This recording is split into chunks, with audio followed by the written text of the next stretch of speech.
Neat ಸೆಡ್ಡು, ನೀಟ್ಗೆ ನೀಟಾಗಿ ಸೆಡ್ಡು ಹೊಡೆಯುವಂತಹ ಕೆಲಸವನ್ನು ಈಗ ಕಾಂಗ್ರೆಸ್ನವರು ಮಾಡ್ತಾ ಇದ್ದಾರೆ.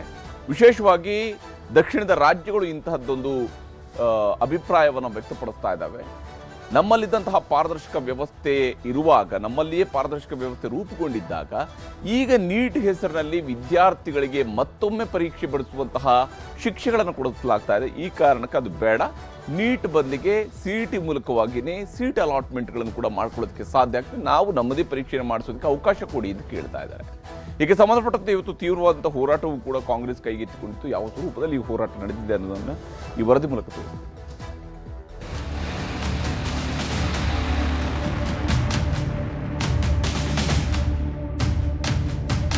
ಧರ್ಮೇಂದ್ರ ಪ್ರಧಾನ್, ನೀವು ಕೂಡಲೇ ರಾಜೀನಾಮೆಯನ್ನು ಕೊಡಬೇಕು. ಆಮೇಲೆ ಯಾರು ತಪ್ಪಿತಸ್ಥರಿದ್ದಾರೆ ಅವರನ್ನು ಪತ್ತೆ ಹಚ್ಚಿ ಅವ್ರ ಮೇಲೆ ಮರ್ಡರ್ ಕೇಸ್ಗಳನ್ನ ಹಾಕಬೇಕು.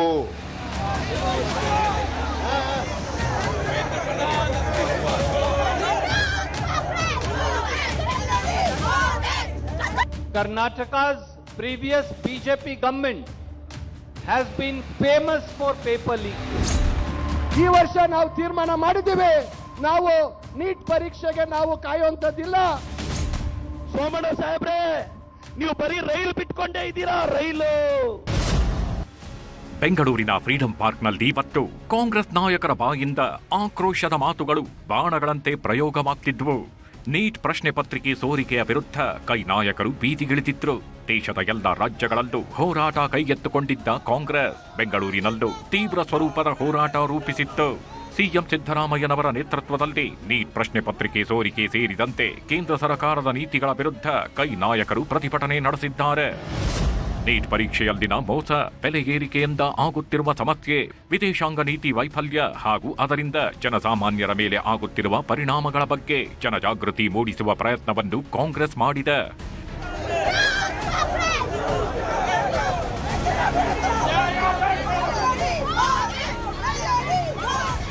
ನೀಟ್ ಪ್ರಶ್ನೆ ಪತ್ರಿಕೆ ಸೋರಿಕೆಯನ್ನ ಮುಂದಿಟ್ಕೊಂಡು ಹೋರಾಟ ಶುರು ಮಾಡಿದ ಕೈ ನಾಯಕರು ಹಾಗೂ ಯುವ ಕಾಂಗ್ರೆಸ್ ಕಾರ್ಯಕರ್ತರು, ಬಿಜೆಪಿ ನಾಯಕರು ಯಾವ ಕಾರಣಕ್ಕೆ ನೀಟ್ ಬಗ್ಗೆ ಮಾತಾಡ್ತಿಲ್ಲ ಎಂದು ಪ್ರಶ್ನಿಸಿದ್ದಾರೆ. ಜೊತೆಗೆ ಐ ಆಮ್ ಕಾಕ್ರೋಚ್ ಅಂತ ಬರೆದಿದ್ದ ಟೀ ಶರ್ಟ್ ಬಿಡುಗಡೆ ಮಾಡಿದ್ರು. ಅವರ ಧೋರಣೆ, ಅವರ ಭ್ರಷ್ಟಾಚಾರಕ್ಕೆ ನಾವು ಮಾಡ್ತಾ ಇರುವಂತ ಪ್ರತಿಭಟನೆ ಅಂತ ಅವರಿಗೆ ಕೇಳಿಸ್ಬೇಕು. ಕರ್ನಾಟಕ ರಾಜ್ಯದಲ್ಲಿ ಇವತ್ತು ಬೆಂಗಳೂರಿನಲ್ಲಿ ನಾವು ನಡೆಸ್ತಾ ಇರುವಂತ ಈ ಪ್ರತಿಭಟನೆ, ಈ ನಮ್ಮ ಕೂಗು, ಇದು ಕೇಂದ್ರ ಸರ್ಕಾರಕ್ಕೆ ಮುಟ್ಟಬೇಕು, ನರೇಂದ್ರ ಮೋದಿ ಅವರಿಗೆ ಮುಟ್ಟಬೇಕು, ಕೇಂದ್ರ ಸರ್ಕಾರದ ಎಲ್ಲ ಸಚಿವರುಗಳಿಗೆ ಇದು ಮುಟ್ಟಬೇಕು. ಯಾಕೆ ಮೆಡಿಕಲ್ ಆಸ್ಪಿರೆಂಟ್ ಬಗ್ಗೆ ಮಾತಾಡೋ ಯೋಗ್ಯತೆ ಅಲ್ವಾ? ಅಶೋಕಣ್ಣ, ನಿನ್ನ ಈ ಕರ್ನಾಟಕದಲ್ಲಿ ಅಷ್ಟು ಸಖತ್ತಾಗಿ ಇಂಗ್ಲಿಷ್ ಮಾಡೋರು ಯಾರಾದ್ರೂ ಇದ್ರೆ ಮಾತಾಡೋರು, ಅದ್ ನಮ್ಮ ಅಶೋಕಣ್ಣ. ಅಶೋಕಣ್ಣ, ನಿನ್ನ ಇಂಗ್ಲಿಷಲ್ಲಿ ಮೋದಿ ಅವ್ರಿಗೊಂದು ರಿಕ್ವೆಸ್ಟ್ ಮಾಡೋಣ ಪ್ಲೀಸ್. ಇನ್ನ ವಿಜೇಂದ್ರ ಅವರಿದ್ದಾರೆ, ಆ ಸುನೀಲ್ ಕುಮಾರ್ ಅವರಿದ್ದಾರೆ. ಸುನೀಲ್ ಅಣ್ಣ, ನಿಮ್ ಉಡುಪಿ ಭಾಗದಲ್ಲಿ ಸಾವಿರಾರು ಮಕ್ಕಳು ಸೆಲೆಕ್ಟ್ ಆಗ್ತಾರೆ ನೀಟಲ್ಲಿ, ಯಾಕಣ್ಣ ಸೈಲೆಂಟ್ ಆಗಿದ್ಯಾ? ಸೋಮಣ್ಣ ಸಾಹೇಬ್ರೆ, ನೀವು ಬರೀ ರೈಲು ಬಿಟ್ಕೊಂಡೇ ಇದ್ದೀರಾ, ರೈಲು. ಇದೇ ವೇಳೆ ಕರ್ನಾಟಕದ ಸಿಇಟಿ ವ್ಯವಸ್ಥೆಯಲ್ಲಿರುವ ಪಾರದರ್ಶಕತೆ ಇಡೀ ದೇಶಕ್ಕೆ ಮಾದರಿಯಾಗಿದ್ದು, ನೀಟ್ ಕಡ್ಡಾಯ ಮಾಡಿದ್ದರಿಂದಲೇ ಪ್ರಶ್ನೆ ಪತ್ರಿಕೆ ಸೋರಿಕೆಯಂತಹ ಅನಾಹುತ ಪದೇ ಪದೇ ಮರುಕಳಿಸುತ್ತಿದೆ ಎಂದು ರಾಜ್ಯ ಸಚಿವರು ಆರೋಪಿಸಿದ್ರು. ಸಿಇಟಿ ಮಾದರಿಯಲ್ಲದೆ ಪರೀಕ್ಷೆ ನಡೆಸಲು ರಾಜ್ಯಗಳಿಗೆ ಅವಕಾಶ ಕೊಡಬೇಕು, ನೀಟ್ ನಮಗೆ ಬೇಕಿಲ್ಲ ಎಂದು ಕಾಂಗ್ರೆಸ್ ನಾಯಕರು ಹೇಳಿದ್ರು. ನೀಟ್ ಫಲಿತಾಂಶಕ್ಕೆ ಕಾಯೋದಿಲ್ಲ, ಸಿಇಟಿ ಮೇಲೆ ಕೌನ್ಸಿಲಿಂಗ್. ಕೇಂದ್ರದ ವಿರುದ್ಧ ಸಡ್ಡು ಹೊಡೆದ ಸಚಿವರು. ಇನ್ನು ಪ್ರತಿಭಟನೆ. ಈಗ ಮರುಪರೀಕ್ಷೆ ಮುಗಿದು ನೀಟ್ ಪರೀಕ್ಷೆ ರಿಸಲ್ಟ್ ವರೆಗೂ ಕಾಯುತ್ತಾ ಕೂರಲು ಸಾಧ್ಯವಿಲ್ಲ. ರಾಜ್ಯದಲ್ಲಿ ಸಿಇಟಿ ಫಲಿತಾಂಶ ಬರುತ್ತಿದ್ದಂತೆ ಇಂಜಿನಿಯರಿಂಗ್ ಸೇರಿದಂತೆ ಇತರೆ ಕೋರ್ಸ್ಗಳಿಗೆ ಕೌನ್ಸೆಲಿಂಗ್ ಆರಂಭಿಸಲಾಗುವುದಾಗಿ ರಾಜ್ಯ ಮಂತ್ರಿಗಳು ಘೋಷಿಸಿದ್ದಾರೆ. ಅಲ್ಲದೆ ಮೆಡಿಕಲ್ ಸೀಟು ಹಂಚಿಕೆಗೂ ರಾಜ್ಯ ಸರ್ಕಾರಗಳಿಗೆ ಅವಕಾಶ ನೀಡಬೇಕೆಂದು ಆಗ್ರಹಿಸಿದ್ದಾರೆ. ಏನು ಹಿಂದೆ ವ್ಯವಸ್ಥೆ ಇತ್ತು, ಯಾವ ರೀತಿ ಆ ರಾಜ್ಯಗಳಿಗೆ ಪರೀಕ್ಷೆ ಮಾಡತಕ್ಕಂತ ಜವಾಬ್ದಾರಿ ಇತ್ತು, ಆ ಜವಾಬ್ದಾರಿಯನ್ನ ಪುನರ್ ಸ್ಥಾಪನೆ ಮಾಡಬೇಕಾಗತ್ತೆ. ನಮ್ಮ ದ್ವಿತೀಯ PUC ಅಥವಾ ಅದರ ಈಕ್ವಲೆಂಟ್ 12th ಗ್ರೇಡ್ ಮಾರ್ಕ್ಸ್ ಅನ್ನ ನಾವು ಅರ್ಧದಷ್ಟು ಅದಕ್ಕೆ ಪರಿಗಣಿಸಿ ಪರೀಕ್ಷೆಯನ್ನ ಮಾಡಿದಂತ ಸಂದರ್ಭದಲ್ಲಿ ಈ ಕೋಚಿಂಗ್ ಸೆಂಟರ್ಗಳ ಹಾವಳಿ ಕೂಡ ತಪ್ಪುವಂತದ್ದಾಗತ್ತೆ ಮತ್ತು ವಿದ್ಯಾರ್ಥಿಗಳ ಮೇಲೆ ಹೆಚ್ಚು ಒತ್ತಡ ಇಲ್ಲದೆ ಇರತಕ್ಕಂಥದ್ದು ಆಗ್ಲಿಕ್ಕೆ ಸಾಧ್ಯ ಇದೆ. ಏನು 2023ರಿಂದ ವೈದ್ಯಕೀಯ ಶಿಕ್ಷಣ ಮತ್ತು ಇತರೆ ಎಲ್ಲ ಕೌನ್ಸಿಲಿಂಗ್ ಒಟ್ಟಿಗೆ ಮಾಡ್ತಾ ಇದ್ವಿ. ಈ ವರ್ಷ ನಾವು ತೀರ್ಮಾನ ಮಾಡಿದ್ದೀವಿ, ನಾವು ನೀಟ್ ಪರೀಕ್ಷೆಗೆ ನಾವು ಕಾಯುವಂಥದ್ದಿಲ್ಲ. ನಾವು ವಿದ್ಯಾರ್ಥಿಗಳ ಹಿತದೃಷ್ಟಿಯಿಂದ ನಾವು ನಮ್ಮ ಕೌನ್ಸಿಲಿಂಗ್ ಪ್ರಕ್ರಿಯೆಯನ್ನ ಪ್ರತ್ಯೇಕವಾಗಿ ನಾವು ನಮ್ಮ ಇಂಜಿನಿಯರಿಂಗ್ ಮತ್ತು ಬೇರೆ ಕೋರ್ಸ್ಗಳಿಗೆ ಪ್ರಾರಂಭ ಮಾಡಬೇಕು ಅಂತಕ್ಕಂಥ ತೀರ್ಮಾನ ಮಾಡಿದ್ದೀವಿ ಅಂತಕ್ಕಂಥ ಮಾತನ್ನ ಕರ್ನಾಟಕ ರಾಜ್ಯ ಇಡೀ ದೇಶದಲ್ಲಿ CET ಎಕ್ಸಾಮ್ ಮುಖಾಂತರ ಪಾರದರ್ಶಕತೆಗೆ ಇಡೀ ದೇಶದಲ್ಲಿ ಹೆಸರಾಗಿರ್ತಕ್ಕಂಥ ರಾಜ್ಯ. CET ಎಂದೂ ಕೂಡ ಗೊಂದಲಕ್ಕೆ ಒಳಗಾಗಿರಲಿಲ್ಲ. ಬಹಳ ಪಾರದರ್ಶಕವಾಗಿ ಮತ್ತು ಎಲ್ಲರ ಜನಸ್ನೇಹಿಯಾಗಿರ್ತಕ್ಕಂಥ ಎಕ್ಸಾಮನ್ನು ನಡೆಸಿ ಇವತ್ತು ನಮ್ಮ ರಾಜ್ಯಕ್ಕೆ ಒಂದು ಹೆಗ್ಗಳಿಕೆ ಇತ್ತು. ಆದರೆ ಕೇಂದ್ರ ಸರ್ಕಾರ ಇವತ್ತು ನೀಟನ್ನು ತಂದು ಈ ವರ್ಷ ಪೇಪರ್ ಲೀಕ್ ಆಗ್ತಕ್ಕಂಥದ್ದು, ಈ ಒಂದು ಕಾಲದಲ್ಲಿ ಪೇಪರ್ ಲೀಕ್ ಆಗ್ತಾ ಇರ್ತಕ್ಕಂಥದ್ದು ಯಾವ ಕಾಲದಲ್ಲಿದ್ದಾರೆ ಈ ಕೇಂದ್ರ ಸರ್ಕಾರದವರು? ಪ್ರತಿಭಟನೆಯ ವೇಳೆ ರಾಜ್ಯ ಕಾಂಗ್ರೆಸ್ ಉಸ್ತುವಾರಿ ರಣದೀಪ್ ಸಿಂಗ್ ಸುರ್ಜೇವಾಲಾ ಕೇಂದ್ರ ಸರ್ಕಾರದ ವಿರುದ್ಧ ಹರಿಹಾಯ್ದರು. ಉತ್ತರ ಪ್ರದೇಶ, ಗುಜರಾತ್ನಲ್ಲೂ ಪ್ರಶ್ನೆ ಪತ್ರಿಕೆಗಳು ಲೀಕ್ ಆಗಿವೆ. ನೀಟ್ ಮಾತ್ರವಲ್ಲ, ರೈಲ್ವೆ ಪರೀಕ್ಷೆಯಲ್ಲೂ ಪ್ರಶ್ನೆಗಳು ಸೋರಿಕೆಯಾಗಿದ್ದು, ಮಕ್ಕಳ ಭವಿಷ್ಯದೊಂದಿಗೆ ಕೇಂದ್ರ ಸರ್ಕಾರ ಆಟ ಆಡುತ್ತಿದೆ ಎಂದು ಟೀಕಿಸಿದ್ರು. ನರೇಂದ್ರ ಮೋದಿ ಮತ್ತು ಧರ್ಮೇಂದ್ರ ಪ್ರಧಾನ್ ಈ ಪ್ರಶ್ನೆಗಳಿಗೆ ಉತ್ತರ ಕೊಡಬೇಕೆಂದು ಸವಾಲು ಹಾಕಿದ್ರು. ನೀಟ್ ಪ್ರಶ್ನೆ ಪತ್ರಿಕೆ ಯಾವ ರೀತಿ ಸೋರಿಕೆ ಆಯಿತು? ಪರೀಕ್ಷೆಯ 24 ಗಂಟೆ ಮುಂಚೆಯೇ ಯಾರಿಂದ ಸೋರಿಕೆ ಆಯಿತು? ಗೆಸ್ ಪೇಪರ್ ವಾಟ್ಸ್ಆಪ್ ಗ್ರೂಪಿನಲ್ಲಿ 140 ಪ್ರಶ್ನೆಗಳು ಬಂದಿದ್ದು ಹೇಗೆ? ಪ್ರಶ್ನೆ ಪತ್ರಿಕೆ ಸಾಗಿಸುವಾಗ ಲೀಕ್ ಮಾಡಿದ್ಯಾರು? ಬಂಧಿತರನ್ನು NTAಗೆ ನೇಮಿಸಿದವರು ನೀವೇ ತಾನೇ ಎಂದು ಪ್ರಶ್ನಿಸಿದ್ರು. Friends, for last 12 years, Modi government has handed over India's education sector to education mafia and to the paper leak mafia, as my friend pointed out.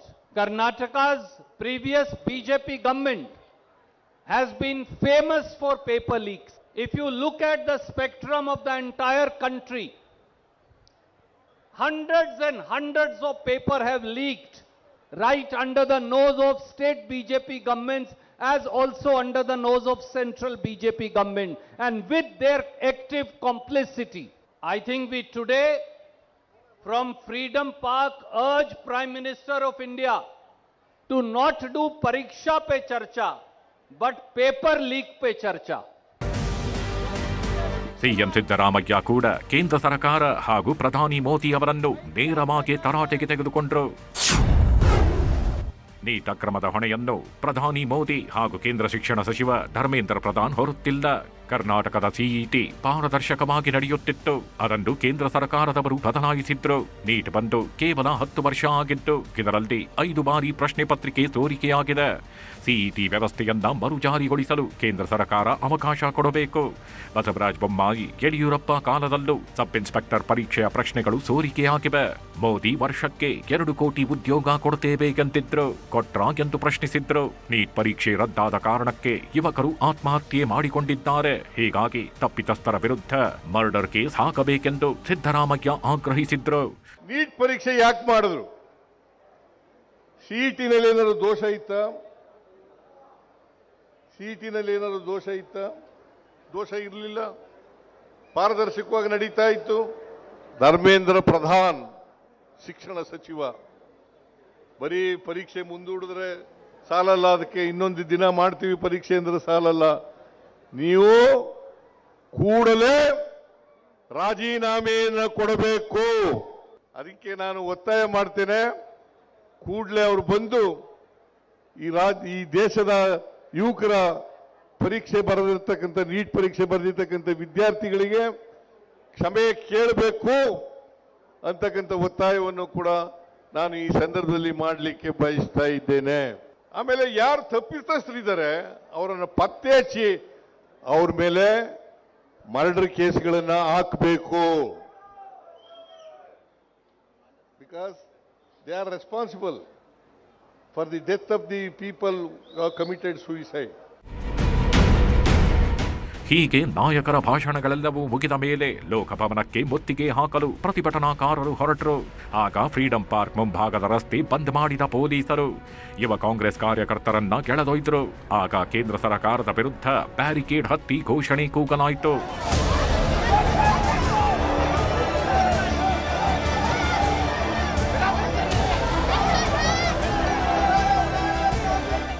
ಮತ್ತೊಂದು ಕಡೆ ರಾಜಸ್ಥಾನದಲ್ಲೂ ಯುವ ಕಾಂಗ್ರೆಸ್ ಕಾರ್ಯಕರ್ತರ ಆಕ್ರೋಶದ ಕಟ್ಟೆ ಒಡೆದಿತ್ತು. ಜೈಪುರದಲ್ಲಿರುವ ಬಿಜೆಪಿ ಕಚೇರಿ ಮುಂದೆ ಕಾಂಗ್ರೆಸ್ ನಾಯಕರು ಮತ್ತು ಕಾರ್ಯಕರ್ತರು ಬೃಹತ್ ಪ್ರತಿಭಟನೆ ನಡೆಸಿದ್ದಾರೆ. ಪ್ರತಿಭಟನಾಕಾರರನ್ನ ಚದುರಿಸಲು ಪೊಲೀಸರು ಅಶ್ರುವಾಯು ಪ್ರಯೋಗ ಮಾಡಿದ್ದಾರೆ.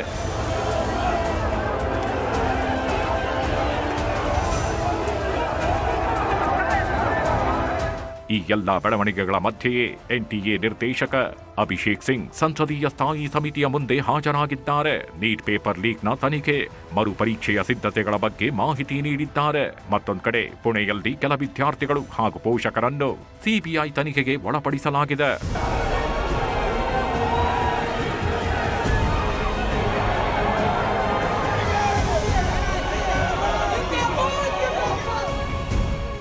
Bureau report, news 18. ಹೀಗೆ ಇವತ್ತು ಕಾಂಗ್ರೆಸ್ ಅವರು ನೀಟ್ ವಿರುದ್ಧದ ಹೋರಾಟವನ್ನು ರೂಪಿಸಿದ್ರು, ಹೋರಾಟ ಸಂಘಟಿಸಿದ್ರು. ಆ ಮೂಲಕ ಕೇಂದ್ರ ಸರ್ಕಾರದ ಮೇಲೆ ಒತ್ತಡ ಹೇರುವ ಮತ್ತು ಜನಾಭಿಪ್ರಾಯವನ್ನು ರೂಪಿಸುವಂತಹ ಪ್ರಯತ್ನಕ್ಕೆ ಕೈ ಹಾಕಿದ್ದಾರೆ.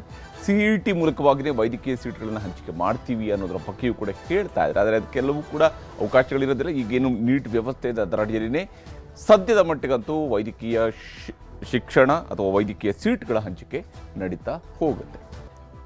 ಬಂಗ್ಲೆಗುಡ್ಡೆಯ ಬುರುಡೆ ಬಗ್ಗೆ, ಬಂಗ್ಲೆಗುಡ್ಡೆ ಇದು ಕಡೆಯಲ್ಲಿ ಹುಡುಕಾಟ ನಡೆಸಿದಂತಹ ಜಾಗ.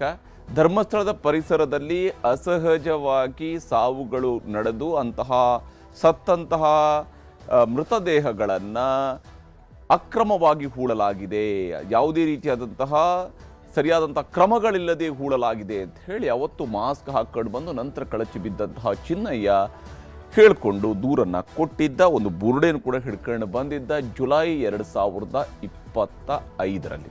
ಅನಂತರ ನಡೆದಂತಹ ಬೆಳವಣಿಗೆಗಳಲ್ಲಿ ಜುಲೈ ಅಂತ್ಯದ ವೇಳೆಗೆ ಚಿನ್ನಯ್ಯ ಅವತ್ತು ಮಾಸ್ಕ್ ಮ್ಯಾನ್ ಆಗಿದ್ದುಕೊಂಡು ಈ ಬುರುಡೆಗಳ ಹುಡುಕಾಟ ಕಾರ್ಯಕ್ರಮ ನಡೆಯುತ್ತೆ. ಬಹಳಷ್ಟು ಕಡೆಗಳಲ್ಲಿ ಏನು ಭೂಮಿ ಅಗೆದು ನೋಡಿ ಅಲ್ಲಿ ಬುರುಡೆಗಳಿಗಾಗಿ ಹುಡುಕಾಟ ಸಾಗತ್ತೆ. ಕೇವಲ ಒಂದು ಕಡೆಯಲ್ಲಿ ಮಾತ್ರ ಒಂದು ಅರ್ಧ ಬುರುಡೆ, ಒಂದಿಷ್ಟು ಮೂಳೆಗಳು ಸಿಗ್ತವೆ. ಅದು ಹೊರತಾಗಿ ಚಿನ್ನಯ್ಯ ಸೇರಿದಂತೆ 20ಕ್ಕೂ ಹೆಚ್ಚು ಜನರನ್ನು ಹೂತಿದ್ದಾರೆ ಒಂದೇ ಕಡೆಯಲ್ಲಿ, ಸಾಮೂಹಿಕವಾಗಿ ಹೂತಿದ್ದಾರೆ ಒಂದೇ ಕಡೆಯಲ್ಲಿ ಅಂತ ಹೇಳಿದಂತಹ ಜಾಗದಲ್ಲಿ ಒಂದಿಷ್ಟು ಪ್ಲಾಸ್ಟಿಕ್ ತುಂಡುಗಳು ಬಿಟ್ಟರೆ ಬೇರೆನೇನು ಸಿಕ್ಕಿರಲಿಲ್ಲ. ಇದಾದ ನಂತರದ ಬೆಳವಣಿಗೆಯಲ್ಲಿ ಚಿನ್ನಯ್ಯನ ಮಾಸ್ಕ್ ಕಳಚಿ ಬೀಳುತ್ತೆ. ಆಗ ವಿಠಲ್ ಗೌಡ ಅವರು ತೋರಿಸುವಂಥದ್ದು ಬಂಗ್ಲೆಗುಡ್ಡೆಯಲ್ಲಿ ಇರುವಂತಹ ಬುರುಡೆಗಳನ್ನು. ಅಲ್ಲಿಂದ ಇಡೀ ಕೇಸ್ಗೆ ಹೊಸದೊಂದು ಟ್ವಿಸ್ಟ್ ಸಿಗುತ್ತೆ. ಈಗ ಅದೇ ಧರ್ಮಸ್ಥಳದ ಬುರುಡೆ ಪ್ರಕರಣಕ್ಕೆ ಹೊಸ ತಿರುವು ಸಿಕ್ಕಿದೆ. SIT ರೀ ಎಂಟ್ರಿಯನ್ನ ಕೊಟ್ಟಿರುವಂಥದ್ದು. SIT ಈಗ ರೀ ಎಂಟ್ರಿ ಕೊಟ್ಟಿದೆ ಧರ್ಮಸ್ಥಳದ ಬುರುಡೆ ಪ್ರಕರಣಕ್ಕೆ. ಬಂಗ್ಲೆಗುಡ್ಡೆಯಲ್ಲಿ SIT FSL ಅಧಿಕಾರಿಗಳು ಮತ್ತೊಂದು ಸುತ್ತಿನ ತನಿಖೆಯನ್ನು ನಡೆಸಿದ್ದಾರೆ. ಬಹುತೇಕ 6-7 ತಿಂಗಳಿಂದ ಈ ತನಿಖೆ ನಿಂತು ಹೋಗಿತ್ತು. ಈಗ ಮತ್ತೊಮ್ಮೆ SIT ತಂಡ, FSL ತಂಡ, ಸೋಕೋ ಟೀಮ್ ಇವರುಗಳು ಹೋಗಿ ಅಲ್ಲಿ ತನಿಖೆಯನ್ನು ನಡೆಸ್ತಾ ಇದ್ದಾರೆ, ಪರಿಶೀಲನೆಯನ್ನು ನಡೆಸ್ತಾ ಇದ್ದಾರೆ.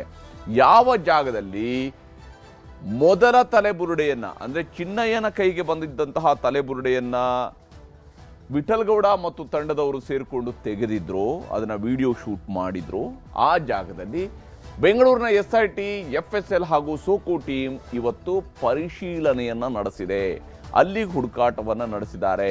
ಅಲ್ಲಿಯ ಜಾಗದ ಬಗೆಗಿನ ಕ್ಲಾರಿಟಿಯನ್ನ ತೆಗೆದುಕೊಳ್ತಾ ಇದ್ದಾರೆ. ಯಾಕಂದ್ರೆ ಇಡೀ ಬುರುಡೆಗೆ ಸಂಬಂಧಪಟ್ಟಂತೆ ಆ ಬುರುಡೆ ಏನು ಚಿನ್ನಯ್ಯ ತೆಗೆದುಕೊಂಡು ಬಂದಿದ್ದಂತಹ ಬುರುಡೆ ಅದು ನಿಜಕ್ಕೂ ಕೂಡ ಬಂಗ್ಲೆಗುಡ್ಡೆಯಿಂದಲೇ ತಂದಂತಹ ಬುರುಡೆನಾ, ಅಲ್ಲಿ ಹೂಳಲಾಗಿದ್ದ ಬುರುಡೆನಾ ಅಥವಾ ಮೇಲೆ ಸಿಕ್ಕಿರುವಂಥದ್ದ, ಏನ್ ಕತೆ ಅನ್ನೋದ್ರ ಬಗ್ಗೆ ಬಂಗ್ಲೆಗುಡ್ಡೆಯಲ್ಲಿ ಮಾನವನ ಬುರುಡೆ ತೆಗೆದ ಸ್ಥಳದಲ್ಲಿ ಈಗ ಮತ್ತೊಂದು ಸುತ್ತಿನ ಪರಿಶೀಲನೆ ನಡೆಸಲಾಗಿದೆ. ಅಲ್ಲಿ ಮತ್ತೊಂದು ಬಾರಿ ಇವತ್ತು ಪರಿಶೀಲನೆಯನ್ನ ನಡೆಸಿದ್ದಾರೆ SIT ತಂಡದವರು. SIT ವಿಚಾರಣೆ ಮಾಡಿದಂತಹ ಪ್ರದೀಪ್ ಕುಲಾಲ್ ಅವ್ರನ್ನ ಕರೆತಂದು ಪರಿಶೀಲನೆ ನಡೆಸಲಾಗಿದೆ. SIT ಈ ಹಿಂದೆನೇ ಪ್ರದೀಪ್ ಕುಲಾಲ್ ಅವ್ರನ್ನ ವಿಚಾರಣೆ ನಡೆಸಿತ್ತು. ಅಷ್ಟೇ ಅಲ್ಲದೆ ಪ್ರದೀಪ್ ಕುಲಾಲ್ ಆ ಒಂದು ಜಾಗದಿಂದಲೇ ತಲೆಬುರುಡೆಯನ್ನ ವಿಠಲ್ ಗೌಡರ ನಿರ್ದೇಶನದ ಮೇರೆಗೆ ತರಲಾಗಿತ್ತು ಮತ್ತು ಹೀಗೆಲ್ಲ ಅವತ್ತು ನಡೆದಿತ್ತು ಕಾರ್ಯಕ್ರಮ ಅನ್ನೋದರ ಬಗ್ಗೆ ಅವರು SIT ಮುಂದೆ ತನ್ನ ಸ್ಟೇಟ್ಮೆಂಟ್ ಅನ್ನು ಕೊಟ್ಟಿದ್ರು. ಈಗ ಮತ್ತೊಮ್ಮೆ ಅಲ್ಲಿ ಪರಿಶೀಲನೆ ನಡೆಸ್ತಾ ಇರುವುದು ಕುತೂಹಲ. ಯಾಕಂದ್ರೆ ಎಲ್ಲ ಪ್ರಕ್ರಿಯೆ ಈ ಹಿಂದೆ ಒಮ್ಮೆ ನಡೆದಿದೆ, ಈಗ ಮತ್ತೊಮ್ಮೆ ಯಾಕೆ ಇದು ಅಂತ ಹೇಳಿ. ಪ್ರಕರಣದ ಪ್ರಮುಖ ಸಾಕ್ಷಿ ಆರೋಪಿ ವಿಠಲ್ ಗೌಡರ ಆಪ್ತರಾಗಿದ್ದಂತಹ ವ್ಯಕ್ತಿ ಪ್ರದೀಪ್ ಕುಲಾಲ್. ಈಗ ಪ್ರದೀಪ್ ಕುಲಾಲ್ ಅಲ್ಲಿಯ ಜಾಗದಲ್ಲಿ ಯಾವ ಭಾಗದಿಂದ ಬುರುಡೆನ ತರಲಾಗಿದೆಯೋ ಆ ಜಾಗವನ್ನ ತೋರಿಸಿ ಯಾವ ಸ್ವರೂಪದಲ್ಲಿ ಅದನ್ನು ತೆಗೆಯಲಾಗಿದೆ ಅನ್ನೋದರ ಬಗ್ಗೆಯೂ ಕೂಡ ಬಹುಶಃ SIT ತಂಡಕ್ಕೆ ಸೋಕು ತಂಡಕ್ಕೆ ಹೇಳಿದ್ದಾರೆ ಅಂತೇಳಿ. BNSS ಸೆಕ್ಷನ್ 183 ಅಡಿಯಲ್ಲಿ ಈ ಹಿಂದೆ ತಪ್ಪೊಪ್ಪಿಗೆ ಹೇಳಿಕೆಯನ್ನ ಪ್ರದೀಪ್ ಕುಲಾಲ್ ಅವರು ಕೊಟ್ಟಿದ್ದಾರೆ ಈ ಪ್ರಕರಣಕ್ಕೆ ಸಂಬಂಧಪಟ್ಟ. ಅಂದ್ರೆ ತಲೆಬುರುಡೆಯನ್ನು ನಾವು ಅಲ್ಲಿಂದ ತಂದಿದ್ದು ಹೇಗೆ, ಯಾಕೆ, ಪೊಲೀಸರಿಗೆ ಈಗ ತಗೊಂಡು ಬರಬೇಕು ಅಂದ್ರೆ ಪೊಲೀಸರಿಗೆ ಇನ್ಫಾರ್ಮ್ ಮಾಡಬೇಕು, ಕಾನೂನುಬದ್ಧವಾದಂತಹ ಪ್ರಕ್ರಿಯೆಗಳಿದ್ದಾವೆ. ಆ ಕಾನೂನುಬದ್ಧವಾದಂತಹ ಪ್ರಕ್ರಿಯೆಯ ಬದಲು ಇವರೇ ಹೋಗಿ ತಲೆಬುರುಡೆಯನ್ನು ತಗೊಂಡು ಬಂದು ನಂತರ ಪೊಲೀಸರಿಗೆ ದೂರು ಕೊಡ್ತಾರಲ್ಲ, ಇದು ಇಲ್ಲಿ ಇರುವಂತಹ ಬಹಳ ಪ್ರಮುಖವಾಗಿ ಇವರು ಧರ್ಮಸ್ಥಳದ ಮೇಲೆ ಅಪಪ್ರಚಾರ ಮಾಡುವ ಉದ್ದೇಶದಿಂದ ಇದನ್ನು ತಂದಿದ್ರ. ಈ ಆಂಗಲ್ ಕೂಡ ಇದರಲ್ಲಿ ತನಿಖೆಯ ಪ್ರಮುಖ ಅಂಶ ಆಗಿದೆ. ಆ ಆಂಗಲ್ನಲ್ಲೂ ಕೂಡ ತನಿಖೆ ನಡೀತಾ ಇದೆ. ಹೀಗಾಗಿ ಈ ಒಂದು ಪ್ರಕರಣ ಈಗ ಬುರುಡೆ ರಿಓಪನ್ ಆಗ್ತಾ ಇದೆ. ರಾತ್ರಿ ಹೊತ್ತು ಕಾಡಿನಲ್ಲಿ ಬುರುಡೆ ತೆಗೆಯುವಂತಹ ವಿಡಿಯೋದಲ್ಲಿ ಇದೇ ಪ್ರದೀಪ್ ಕುಲಾಲ್ ಕೂಡ ಸೇರ್ಕೊಂಡಿದ್ರು. ಅವರ ಕೈಗಳು, ಆ ಬುರುಡೆನ ತೆಗೆದುಕೊಂಡಿರುವಂತಹ ಕೈಗಳು ಅವರದಾಗಿತ್ತು.